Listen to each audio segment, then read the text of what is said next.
stok maskerku udah mau habis. Mau beli lagi ah. Apa sekalian nimbun aja kali ya? Lumayan gede juga untungnya. Bella, kamu mau nimbun masker? Aku nggak salah dengar. Iya, emang kenapa? Mau ikut nimbun juga? Ayolah. Coba nonton video yang satu ini dulu deh.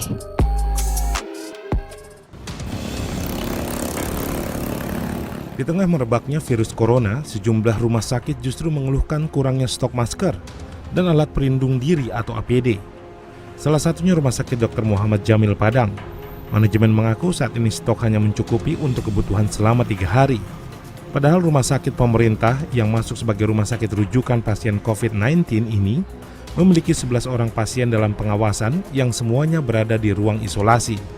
Setidaknya, pihak rumah sakit membutuhkan 20 set alat pelindung diri untuk kebutuhan para pasien setiap hari. Sedih. Gak jadi nimbun-nimbun deh. Masker dan APD menjadi kebutuhan penting dalam situasi pandemi COVID-19 saat ini. Fakta di lapangan, tidak semua tenaga medis saat menangani pasien COVID-19 menggunakan APD yang sesuai karena minimnya stok APD. Sebagai contoh adalah petugas di Tasik antar pasien ODP pakai jas hujan dan Rumah Sakit Adam Malik Medan buka hotline donasi. Maka dari itu, penggunaan APD secara bijak sangatlah diharapkan. Jadi, jangan panik buying, apalagi nimbun-nimbun APD yang seharusnya diperuntukkan untuk nakes. Ngomong-ngomong soal APD, kita juga harus waspada sama limbah yang dihasilkan loh. Oh ya, apa aja tuh? Berdasarkan Permen LH HUT nomor P56 tahun 2015 tentang tata cara dan persyaratan teknis pengelolaan limbah B3 dan fasilitas kesehatan, limbah Vayankes dibagi menjadi 2, yaitu limbah padat dan limbah cair. Limbah padat terdiri dari limbah padat domestik dan B3. Sedangkan limbah cair terdiri dari limbah cair domestik dan B3. Pada masa pandemi seperti saat ini, Vayankes menghasilkan limbah terkontaminasi yang lebih banyak. Limbah ini telah terkontaminasi oleh COVID-19. Dalam pengelompokannya, jenis limbah-limbah tersebut terdiri dari air limbah, limbah domestik, dan limbah padat B3 medis. Air limbah, semua air buangan termasuk tinja, berasal dari kegiatan penanganan pasien COVID-19 yang kemungkinan mengandung mikroorganisme khususnya virus corona, bahan kimia beracun, darah dan cairan tubuh lain, serta cairan yang digunakan dalam kegiatan isolasi pasien, meliputi cairan dari mulut dan atau hidung, atau air kumur pasien dan air cucian alat kerja, alat makan dan minum pasien dan atau cucian linen yang berbahaya bagi kesehatan. Limbah domestik padat, limbah yang berasal dari kegiatan kerumah tanggaan atau sampah sejenis seperti sisa makanan, kardus, kertas, dan sebagainya, baik organik maupun anorganik. Limbah padat khusus meliputi masker sekali pakai dan juga sarung tangan.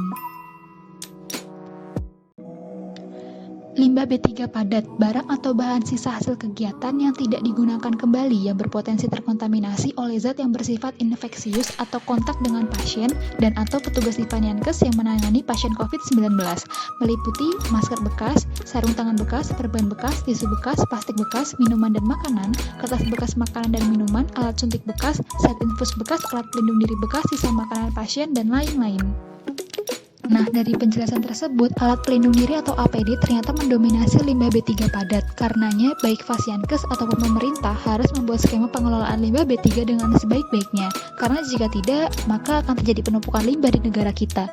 Berdasarkan kasus di China, kapasitas pembuangan limbah medis yang semula berjumlah 4.902 ton per hari, meningkat menjadi 6.066 ton per hari. Mengacu pada tipulan sampah per pasien di China, prediksi limbah medis di Indonesia pada masa pandemi bisa mencapai hingga 8.500 ton per hari. Wah, ngomong-ngomong lagi, pengelolaan limbah infeksius dan sampah rumah tangga dari penanganan COVID-19 dibagi menjadi 3. Wah, apa aja tuh? Yang pertama, limbah infeksius yang berasal dari fasilitas pelayanan kesehatan. Selanjutnya ada limbah infeksius yang berasal dari ODP yang berasal dari rumah tangga. Dan yang terakhir, pengelolaan sampah rumah tangga dan sampah sejenis rumah tangga. Wah, aku tahu nih yang poin pertamanya. Gimana tuh, Lin? Untuk pra penanganan yang pertama, setiap penghasil limbah wajib melakukan identifikasi untuk semua limbah yang dihasilkannya. Yang kedua, setelah limbah yang dihasilkan diidentifikasi, limbah diklasifikasikan sesuai dengan jenisnya. Yang ketiga, limbah-limbah tersebut juga perlu dikomunikasikan dalam bentuk simbol dan label. Untuk penanganan limbah COVID-19 dilakukan dengan pengurangan, pemilahan, pewadahan dengan memasukkan seluruh limbah atau sampah ke dalam bin khusus dan plastik kuning yang disediakan bersumber atau ruangan, dekontaminasi bin sebelum dan setelah limbah diangkat, penyemprotan disinfektan pada isi kantong sebelum diikat dan pada luar kantong sebelum masuk troli limbah B3, penempelan simbol khusus dan label pada luar kantong plastik. Proses selanjutnya pengumpulan, pengangkutan dengan pemilihan jalur khusus pengangkutan limbah COVID-19, dekontaminasi troli di COVID-19 sebelum dan setelah pengangkutan, lalu penyimpanan sementara dilakukan sesuai karakter dan pengemasan. Namun khusus limbah infeksius disimpan dalam kemasan tertutup paling lama 2 hari sejak dihasilkan hingga dimusnahkan bila pada suhu kamar atau 90 hari hingga dimusnahkan bila suhu 0 derajat Celcius. Selanjutnya pengolahan. Pengolahan itu adalah proses setelah penyimpanan sementara. Pengolahan ada 2, on-site dan off-site. Untuk on-site itu pengolahan dengan insinerasi atau non-insinerasi. Sedangkan off-site itu pengangkutan oleh pihak ketiga dulu, baru dilakukan pengolahan oleh pihak ketiga. Yang kedua, limbah infeksius yang berasal dari ODP yang berasal dari rumah tangga. A. Mengumpulkan limbah infeksius berupa limbah APD antara lain berupa masker, sarung tangan, dan baju pelindung diri. B. Mengemas tersendiri dengan menggunakan wadah tertutup. C. Mengangkut dan memusnahkan pada pengolahan limbah B3 dan menyampaikan informasi kepada masyarakat tentang pengelolaan limbah infeksius yang bersumber dari masyarakat.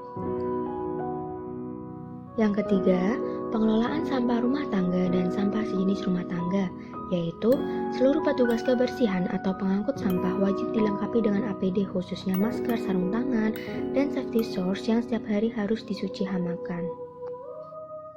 Selanjutnya, dalam upaya mengurangi timbulan sampah masker, maka kepada masyarakat yang sehat dihimbau untuk menggunakan masker guna ulang yang dapat dicuci setiap hari. Lalu, kepada masyarakat yang sehat dan menggunakan masker sekali pakai atau disposable mask, diharuskan untuk merobek, memotong, atau mengunting masker tersebut dan dikemas rapi sebelum dibuang ke tempat sampah untuk menghindari penyalahgunaan. Dan pemerintah daerah menyiapkan tempat sampah atau drop box khusus masker di ruang publik.